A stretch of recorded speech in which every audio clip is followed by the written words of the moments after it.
It's time for the Tens of Dollars podcast. Presented by Seventh Planet Media. Episode number 1. Recorded on June 26, 2021. Goatees are required.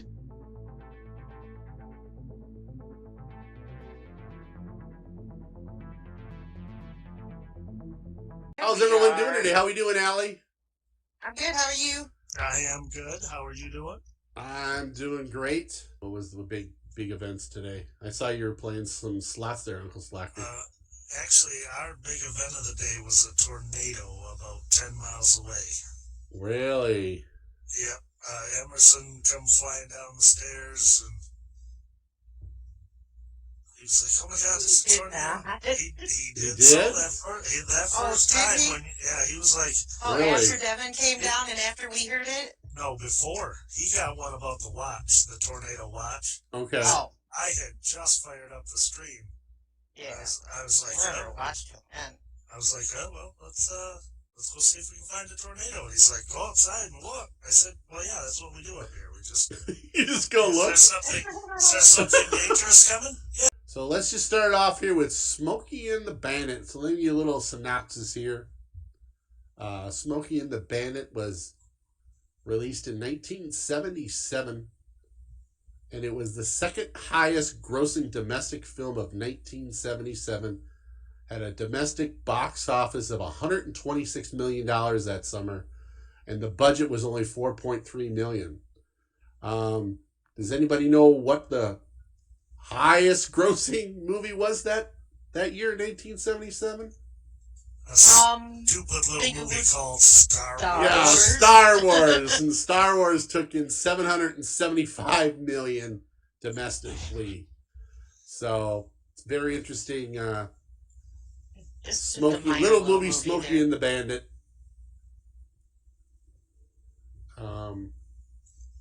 So pretty much the plot is wealthy Texan billionaire or Big Enos Burnett or whatever his name was, and his little son, Little Enos or whatever. They want to be able to have this big party at this Atlanta Southern Classic race. They think they're going to celebrate and win the big race that weekend, and they want to have some Coors beer brought to Atlanta. Well, the only trouble with that is back in the 70s, and probably not till like the mid 80s, you couldn't buy Coors like certain areas, like maybe like east of the Mississippi River or something like that. So the whole synopsis of the movie is they've got 28 hours to drive from Atlanta to Texarkana, bring back 400 cases of Coors beer, and then back to Big Enos Burnett and his son, Little Enos. And he said he'll pay him $80,000. Well, $80,000 in 2020 money is $342,000. That's a big chunk of change. So, Uncle Slacker, what did you think about rewatching? Did you originally see that movie in the theaters, or? I do believe I did go with my parents and see that because we were big Burt Reynolds fans. Like, we liked everything that he was doing. It didn't get any bigger than him right then, right? Late 70s. Yeah. He was the shit. Now, what I noticed rewatching it just 2 hours ago is it didn't date very well because Sally Field should have blown her rape whistle pretty early in that thing. Like, it was awkward and cringy how they. I know. I just mean that it was very. I didn't see any chemistry. Like, I didn't see anything that made them want to be with each other than he didn't run her over in the road. Right. But it's filled with Jackie Gleason. Holy moly. That dude is funny as shit. And I was reading on some of the background, most of the Jackie Gleason, he was just ad-libbing the lines. I mean, yeah, no, I believe it, and that's probably why it was the best thing. A lot of the trucker stuff on the CB felt forced. Like, So if me and Right. you were to, if we were to have a doctor on, and he was to start talking to us, and he threw out a couple of big words, and me and you went, whoa, I like that word. That's a nifty word. And then I just start using that word all the time, even though it doesn't have anything to do with anything I'm doing or whatever. It just felt like they were very, well, I gotta say this and we gotta say that because that's what they do on the CB, and it sounds real cool, and it really felt forced. And just, I wish they'd have done more interacting with Jackie Gleason, and Burt Reynolds was good because he is a really good actor and he does that really well. But I wish they'd have done more of it with him instead of the scene early where he's runs away from a cop and he pulls alongside of a building, and then the cop goes by him and then he eases on out. Then he looks at the camera. He looks at the camera. He breaks the fourth wall. Yeah. But yeah. He doesn't do that any other point in the movie. No. Like, he should have done that more, Yeah. or not done that. You know what I mean? Because he's very smooth and suave, and I love Sally Field in just about anything I've ever seen her in, and I cringed every time she opened her mouth in that movie. Because she is not on par with Jackie Gleason, Burt Reynolds, and even Jerry Reed was a big country superstar. You know what I mean? And they felt comfortable doing what they were doing. That's what Jackie Gleason was known for, was that just brutally sharp wit with the black sheriff after he bumped into the car. And he went, right, yeah. I thought you'd be taller. You sounded taller. taller. Right. Like an obvious, racial reference done. He has a great actress. Well, he called him boy. This world, yeah. and wanted to know what this world was coming to. Yeah.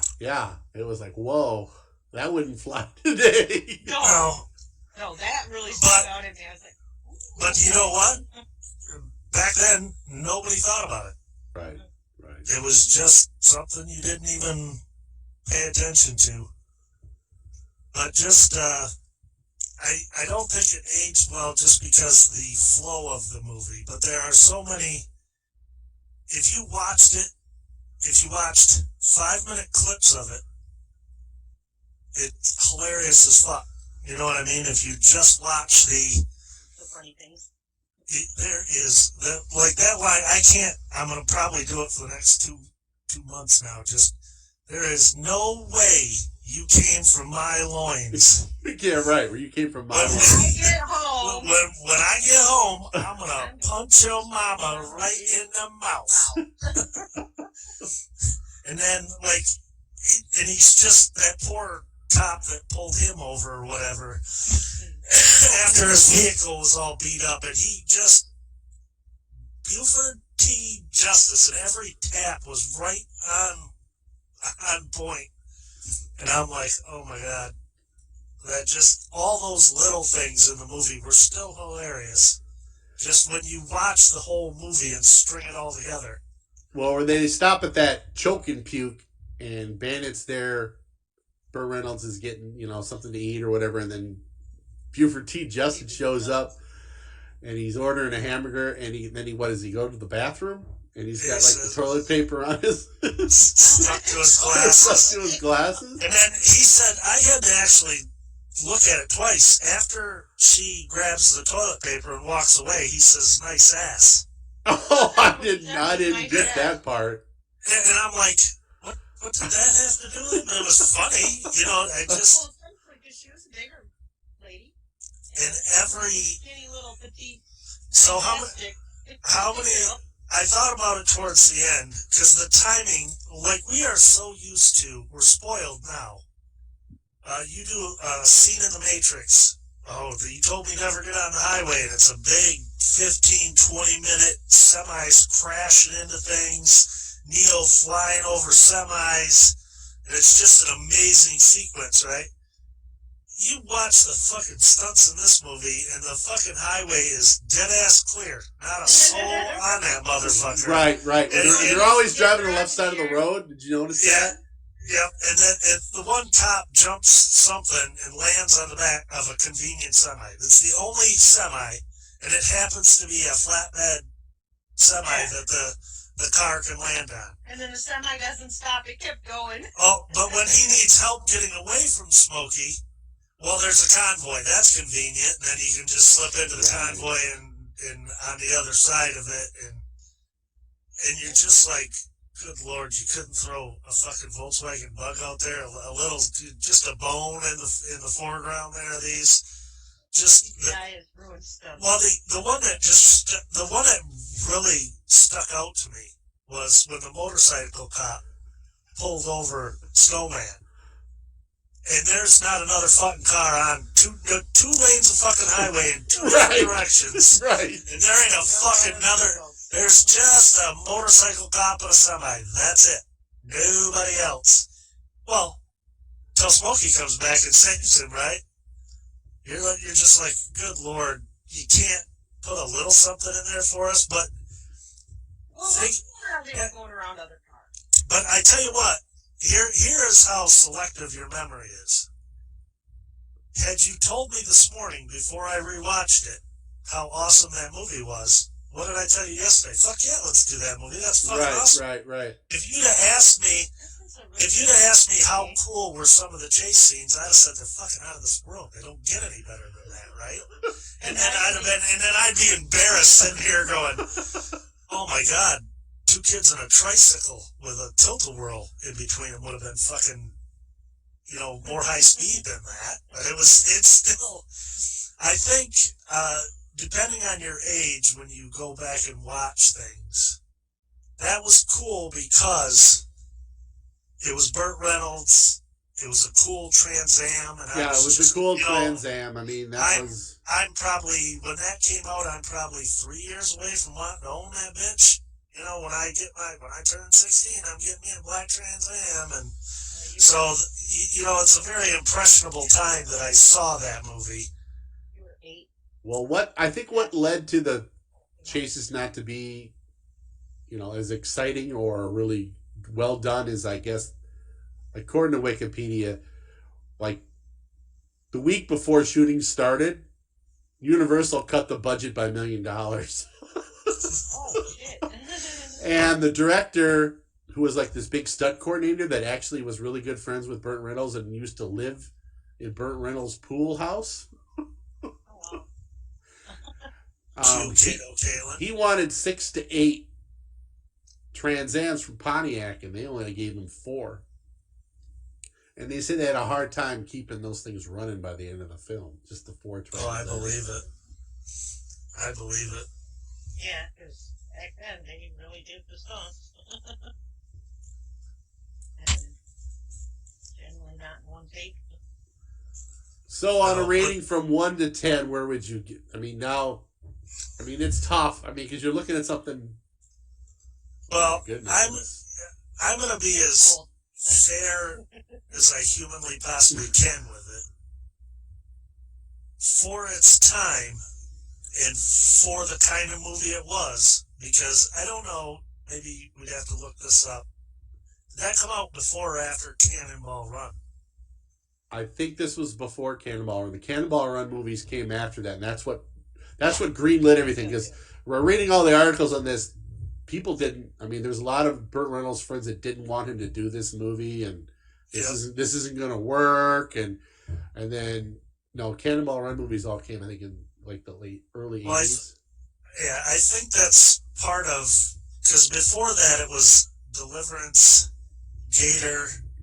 He was Bruce Willis. He was. Yeah. He did that movie. Did you ever see that movie Hooper, where he played a stuntman? Yep. Cannonball Run was 81. So just a few years later. But that's for the timing of the movie and for what it was, that to me, rewatching it today, I didn't think this back when I first saw it, but rewatching it today, that was Burt Reynolds saying, boy, I need a little bit of time off from all that other bullshit, and I just want to have some fun. Hey, can we get Gidget in the car with me? Yeah. I really like Gidget. You know what I mean? It looks like he went, hey, I'm a bankable star. You put me in anything, and I'm going to make you money. And that's what he did. I would still give it an 8. I'd bump it up to 9 if the roads weren't empty. Yeah. If there's but, just, I don't remember that. I remember watching that as a kid. I just thought it was just cool. Here's this fast black Trans Am driving around. Yeah, no, that's all I could really remember was, and I thought the movie was more fluid. Like, I remember thinking back, because it's been a long time since I saw it. Right? I had thought it was more fluid with him and Sally Field. Like, I felt like that was, isn't that cute? Yeah. You just drive around in a car, you find somebody that's running away from her wedding, and she's really cute, she's got a nice ass, and let's go. And it didn't seem together well at all. Like the whole her smoking thing was really uncomfortable. Yeah, that looked kind of weird. There was just a lot of cringeworthy and uncomfortable things in it that'd be called a B movie today, right? That's not even Kinda. That's what it felt like, was a B movie with a bunch of really good actors in it, though. Like, because Sally Field's not a bad actress. No. I love Sally Field. She's won at least one Oscar, I think. That, if you, like, I recommend everybody to go back and watch Smokey and the Bandit and just giggle through the whole thing. And there were a bunch of us that were watching it today. And there were at least 2, if not more, just lingering shots on Burt Reynolds with his collar open just a little bit, so you get a little bit of that Bear Man rug he's got going on, and like that was very much, here is Burt Reynolds, the best thing you've ever seen, and enjoy. Thank you for your $4.50 or however much tickets cost back then.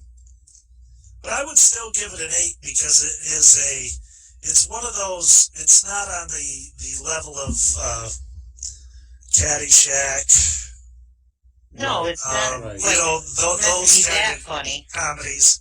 But for what it is, and that is, I can't remember another car type movie other than Cannonball Runs that came after the other Smokey and the Bandits that I enjoyed.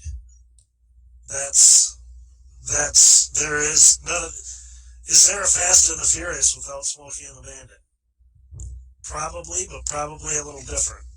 You know what I mean? Somebody even said, that's what started stuff like Dukes of Hazzard. Yep, Dukes of Hazzard. If you look at a lot of the stuff that came afterward, that's the first time I ever remember.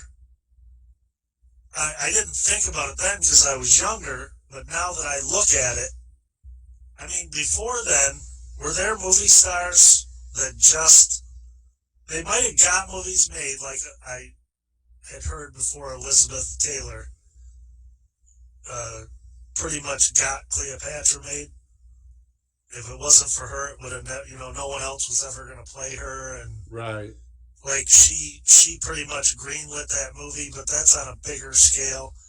But up till then, your bankable stars in that area didn't tell the studios, this is the movie I'm doing. The studio went, hey, Steve McQueen, we've got this great movie. It's called Bullet. You want to play it? Or, Apocalypse Now, or whatever movies they were, One Flew Over the Cuckoo's Nest. They went and sought out actors and said, here is this awesome movie. We've written it for you. We've had you in mind when we did it. We think you'll knock this out of the park. And they either said yes or no. And sometimes it's right at that crossroads where 77 was the summer blockbuster Star Wars. I mean, yep. Yeah. You were just getting your newer Coppola, Lucas, Spielberg, Yep. were all just getting out of college, and they redefined how movies were made and everything like that. And then Burt Reynolds was just in the right place at the right time and said, hey, I need a little time off from making all these, built for me type movies. You know what I want to do is drive around in a fast car with a hot chick and say cool things. And Breaker one. and you know what they did is they did that for him, because if they didn't, his next movie would have been made by somebody else, not that studio that made that one. You know what I mean? He'd have just said, well, I'm not going to work with you anymore. Screw you. And then if you look, not to go too deep dive on stuff, but in the opposite direction, shortly after that, Bill Murray said, I'm not doing another fucking comedy. I think it was Splash. Bill Murray did Stripes. He was offered the movie Splash with the same girl from Stripes in it. It was written for them, and he absolutely refused to do another comedy. And I think what's the name of the movie he did? Razor's Edge, something like that. He did. He specifically said he didn't want to do that, and then famously, just a few years later, Robin Williams did the same thing, right? He went, I'm done. I know I'm funny. You know I'm funny. I know I'm funny. Everybody knows I'm funny. I want to do, and he did, I don't know if it was Dead Poets Society, the first one he did, or was the medical one, Patch Adams. That's what it was called. Yeah. I can't remember which one, but he flat out said, I'm not doing this. I don't want to be pigeonholed into these things that you keep saying I have to do. And to me, if you think about it, Burt Reynolds' career went to shit right after this, all right? After the Cannonball movies, yes. So he sort of screwed himself, because then he never could do another. He was never able to. Oh, he was typecast. Right, right. After that, that's all he could do, because coming in behind him was Arnold Schwarzenegger with Conan the Barbarian, Bruce Willis, who didn't want to be a rom-com guy and said, "Screw it, I can do these kind of things," and then and then it became more muscle with Jean-Claude Van Damme. I was going to say, he wasn't the sexy guy anymore, because the 70s were over and we were into... Right. And then there was like a whole plethora of B movies by Chuck Norris. Right. There were too many other guys that took what he did really well in Deliverance, Gator, The Longest Yard, all those other movies that he was super good in, and he probably could have kept driving those forward had he done another one or two right after Smokey and the Bandit. But what he ended up doing for 5 to 8 years was just make more Smokey and the Bandits and more Cannonball Runs. And they were funny, but they deadened his career to where he was never going to get offered Die Hard, any of those Schwarzenegger movies from the 80s. He was not going to be offered any of those. Right.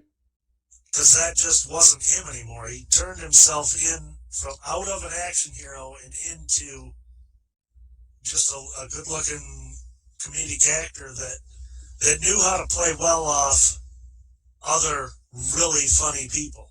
Because he is not that funny by himself. But when you put him by Jackie Gleason and Dom DeLuise and the proctology doctor from number 2 with the elephant, you're not getting.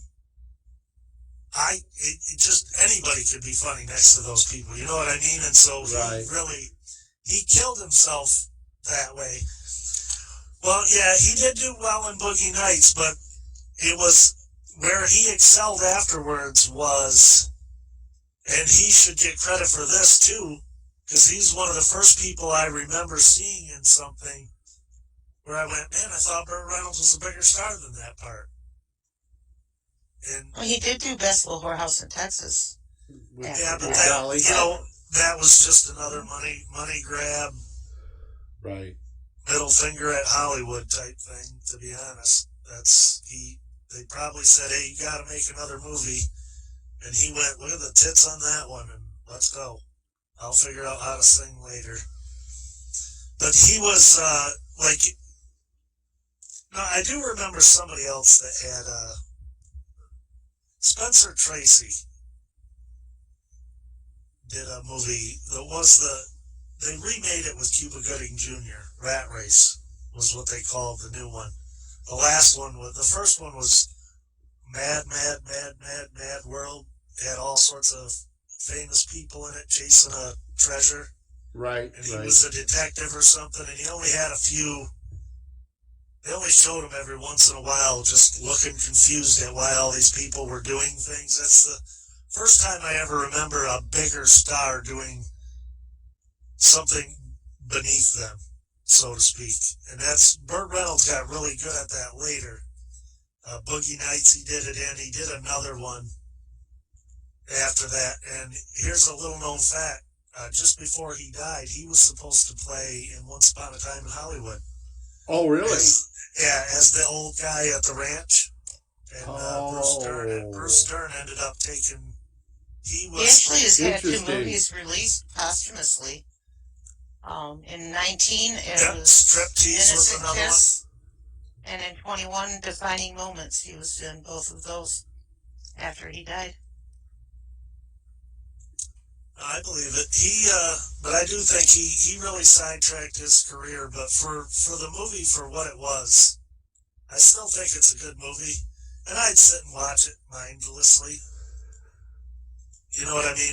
I wouldn't never not watch it again just because there's no cars on the Georgia highway. The thing is, every time I see you drink Coors beer, that's what I think of that movie. But even though it's Coors Light, to think about that you couldn't buy Coors beer. Well, and I can remember that being a thing. I do remember it. Didn't it have something more to do with the distributor than? Well, what I read was that it wasn't pasteurized. Right. So for distributing, they didn't have. I don't know if they didn't have breweries out east because of that, or what the deal was. But yeah, they must have had a lock. I mean, I'm sure Miller and Budweiser. Yeah, if I remember right, that was more of a beer type war. This beer has no preservatives or pasteurization, so it has to be kept refrigerated during transit. Right. This meant it could only be distributed to a few states near Colorado.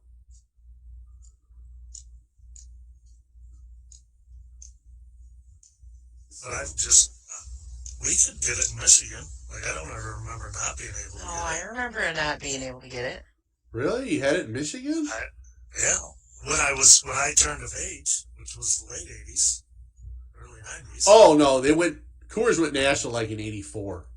Yeah, right. Yeah, but I can remember that being a thing. There wasn't a whole lot of opportunity in 79 for me to run around buying Coors. I was talking you were came of age. And even when it went national, you were still just a hair under the age to be paying attention to it. And we could only afford Altez. And we digress. And we digress. Don't we usually? So I'm going to go ahead now and play the clip of the week.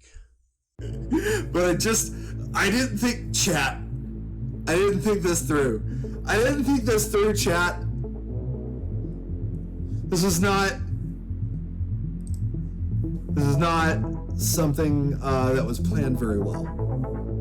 Not bad. Ah! Is this all right? Oh, fuck, I didn't take my car cover off. Sorry. Look at that. Look at that. We just hit a boat. Automatic all in. Just hit a boat. Shut up.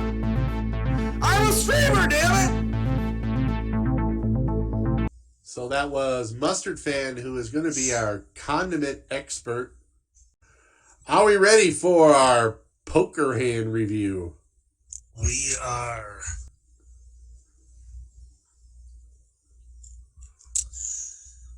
So we are going to just go over,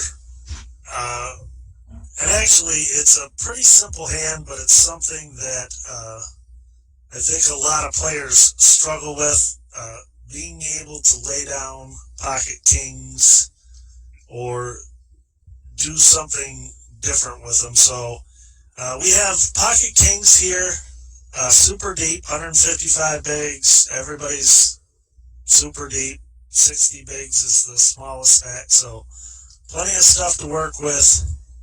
Then it gets to here, and we 3-bet it out of the small blind like a good little soldier does. Then the big blind goes away, and you get a call on the backside. And then the dreaded ace comes on the flop. To me, you can lead out here, just in case he was flatting with nines, or just setting up like he shouldn't have been, or anything like that. I also don't mind a check. I tend to check more when I don't hold the diamond. You know what I mean? So that if I had the two black kings, I'd be more afraid to hit that king of diamonds and give a flush draw something. So here, I probably should have let out. I don't remember what I did. I did lead out. You did. Which is, I try to use different things that really the other players shouldn't be able to pick up that I'm doing to randomize my play. So sometimes I'd lead out here, sometimes I wouldn't with the ace. But more times than not, you should be leading out. And then I let out a little smaller, because if we start getting into that dangerous half pot or over territory, when you know that kind of call there is ace king, ace queen, ace jack, pocket nines, pocket eights, things that are going to come back over the top of you got to leave yourself a little bit of room to fold. And so he just jams her all in there, right? In this spot, you are beat more often than you are ahead. There are some times in this spot that this is a flush draw, but he raised, you 3-bet, he called.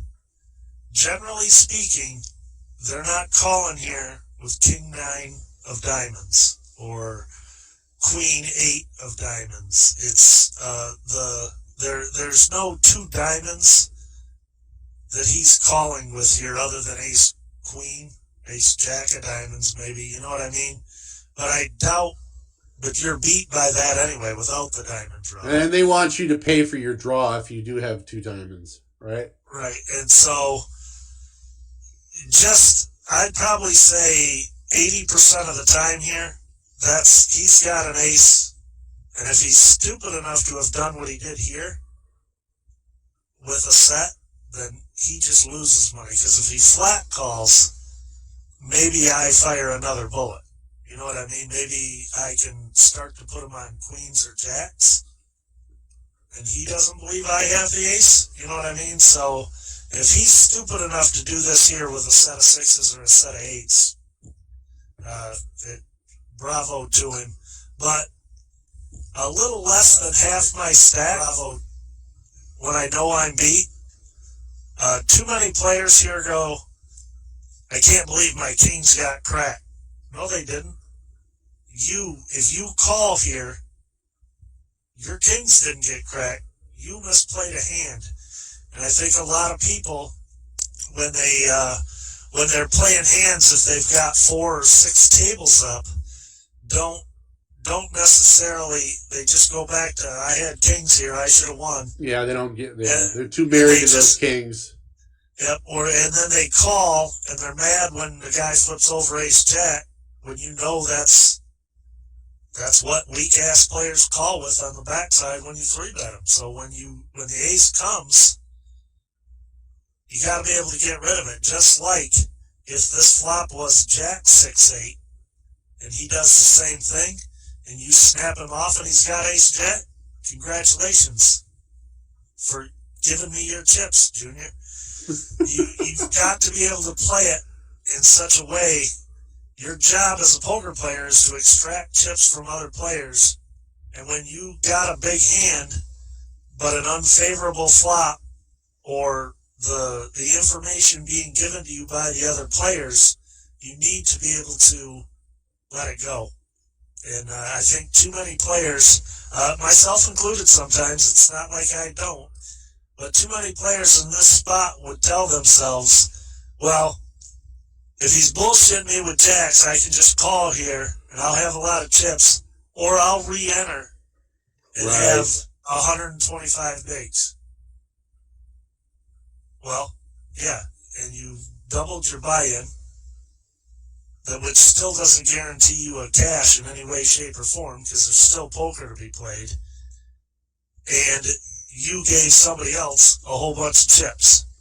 Instead, you should get in the habit of reading the board, thinking through, and I'm not saying don't ever call here, but I didn't really want to dig into people's stats too much going through this. But he's got reasonable stats. So his stats say he's calling on the backside with mid to weak aces and middle pocket pairs. I think he comes in, when I 3-bet him, if he's got queens or jacks or kings himself or ace king or ace queen, I think he's coming over the top right there. We're flipping before we even see anything. So you just know this is ace jack, ace 10, a set of sixes, a set of eights. It's more often than not those hands as opposed to 7-5 of diamonds. Like, you just can't put him on those hands. And if he does have those hands, then you know what? You don't have to worry about it. You're never going to bump into him on a final table anyway. So this should be a pretty easy laydown. It sucks to lose your 10 bigs that you raised and then your 9 that you put in here. But you were deep, and you'll still be in the tournament when you make this fold. So we did fold. The gist of that is the more information you have on all the styles of play, and we as a group all have different styles of play, and we can all learn from each other, the better it is. So if you guys have hands you want us to take a peek at, the Gamers Guild Radio Discord, you guys can throw your hands in there. I have a section. You could always just Skype them to me or get them to Allie or Rodney, and they will make them to us, and we can pull them up and run through a hand for you. All right, this week we're going to have a food recipe by Allie. Yeah. What do we got this week, Allie? We are going to make fudge. It's going to be super easy fudge. Well, we're not actually going to make it. We're just going to talk about making it. But first, I would like to compliment both of you on your very nice goatees. Oh, I know. It's nice how Uncle Slacker copies me. You need to hurry up and get yours going, because if you're going to be on camera for 7th Planet Media, this is the required facial. I think she can do that actually through Zoom. Is it not registering my mustache? Oh, there's the mustache. Oh, there it goes. I don't see It's Mario! It's a different spot. Yeah. There we go. We could look into doing that next week. Or 2 weeks from now, whenever we do the next one. There we go! we got it. Allie's got it now. That is All right. so, Okay. so disturbing. Yes. I make fudge every Christmas time, and everybody goes crazy over the fudge. And it's the easiest fudge, and they complain about how hard it is to make some fudge.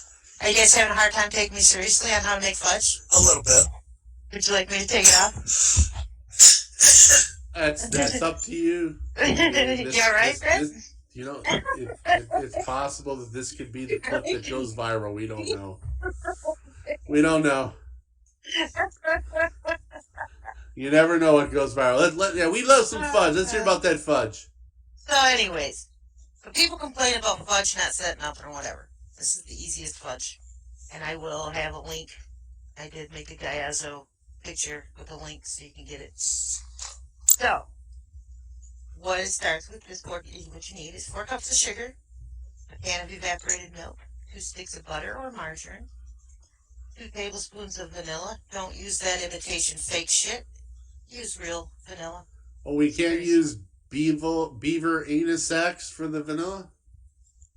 Exactly. Okay. The real shit that comes out of the beans. All right. 36 ounces of semi-sweet chocolate chips. Of course, I use Nestle Toll House. 3 of this size bags. And a 10-ounce bag of mini marshmallows. And then if you want to throw nuts or coconut or toffee bits or candy bar or whatever in your fudge, that's fine. It's up to you. So, one little easy trick for you to make life easier. Line a 12 by 15 by 1 inch jelly roll pan. That's like a cookie sheet, but it's got a 1 inch high rim around it. Line it with parchment paper. Or you can spray it lightly with cooking spray. Use the parchment paper with it. Using a heavy duty Dutch oven. Few giggles. Thank you. Bring the sugar and evaporated milk to a rolling boil over medium to medium high heat, stirring constantly. That's the hardest part about this fudge is the stirring. Then you reduce the heat slightly, add the butter, vanilla, and the chocolate chip. Continue stirring over the heat until the chocolate is completely melted. Then you remove it from the heat, add your marshmallows, and stir until they are fully melted into the chocolate with no white remaining. Then you can stir in your extra stuff if you want to. Pour it into your jelly roll pan and smooth it out. Put it in the refrigerator till it's firm. Now, here's the nifty thing. When it's cold and settled and solid, you just take it out and you flip it over. Right out of the pan. Or you can just lift it out if you use the parchment paper. Then you just cut it all up into 1 inch squares. It'll keep for weeks and stored in an airtight container in the refrigerator or a few days at room temperature. So, the only hard thing about the fudge is the stirring and waiting for it to firm up so you can eat some. And me not eating all of it immediately. And anybody that has received cookie shipments can tell you that fudge is really good. And Packer can tell you. It is And really, I eat the piss out of it for about a month and a half. he does. Good stuff. And it's real smooth and creamy and yummy. So that's it. That's what I had. Just as a quick last second. Bring the goat cheese Hey, back. you're good at just this saying. thing. I hear. So there's a copy of the fudge recipe in the chat. Awesome. And I will also put the Word document. I will link that into our Discord, into the Gamers Guild Radio Discord. But there's a link. Make that into a TikTok video. And just for the lovely trolls. Thank you so much, Allie. That sounds delicious. You are welcome. All right, we're going to move on now to Would You Rather. No. Uncle Slacker, Allie, would you rather be able to talk or speak any other language that's available in the world. You know, you can speak, you understand everybody, or be able to talk and understand animals. Animals. Oh, that was quick. Just boom, like animals. So do I get to understand every other language? Yes, Just one? every other language in the world. So no one would ever be able to speak to me, and I wouldn't understand You what would they know were saying. exactly what everybody ever said to you. Now here's the trick part. Does that include babies? Ooh. Baby talk. Would I understand baby talk? What a baby's trying to say to you. There's I don't know only that that's a That's language. not really a language. Yeah, and even people from Canada. Yes, you'd even be able to understand, and you could speak Canadian too, or whatever, French or whatever dialect of. I think I'd have to go with animals too. You have to go with animals. The babies, if I could understand babies, Then maybe. then maybe I would take the other one, but I think I'd have to go People with. are too much of assholes, and as long as I didn't lose the English that I already know, I can communicate. If I could understand animals, I like animals. So you can see, you know, when you're petting your cat, you'd be like, "I'm gonna kill you," so that I get a chance. Right? I would love to know what they're thinking. And, well, not what they're thinking, but what they're trying to tell me. Especially Mouthy here with her meow, meow, meow. Well, I don't have any animals, so I'd probably do the language one. Because then I could speak all the different languages too, so then I can find out what they're saying on the Russian stream or whatever. Yeah. It was close. I didn't think about it, but I was just like, eh. I think I'd have to go with the animals. Okay. Uncle Slacker Alley, would you rather be afraid of the dark or of sunlight? Well, that one's sort of silly. I'm sort of already afraid of the dark. Like, no one likes to go out in the dark. I'm not afraid of the dark. But I think But I'd you like rather this. be afraid of the dark because I love the sun. Yeah, I can't imagine being afraid of the sun. Yes, I would rather be afraid of the dark. Well, now in Arizona, we're a little afraid of the sun. But I'd rather be afraid of the dark. Would you rather be incredibly cool or incredibly rich? I'm already incredibly cool. Yeah, I think just incredibly rich would allow me to be incredibly cool by default. Rich is cool. Hot lady. Yeah, I suppose if you become rich, yeah, it makes you cool. Yeah, I think I'd rather be incredibly rich. Because I think I would... Exactly. You'd have tens of dollars. It'd be cool. $10. It'd be cool. I think I have tons of dollars. Would you rather be president of the United States for a day or a billionaire for a day? A billionaire Tons for of a day. dollars. Yeah, Tens of billionaire for the dollars? day. I would Because not want to be The way president the of the government U.S. works, they would just undo everything you did Everything during you that did. day. Yeah, I think you're right. Billionaire. That wraps up today's Tens of Dollars podcast. Presented by 7th Planet Media. Episode number 1. Recorded on June 26, 2021. Goatees are required. A big thanks to Uncle Slacker Ali QOD and quick question now.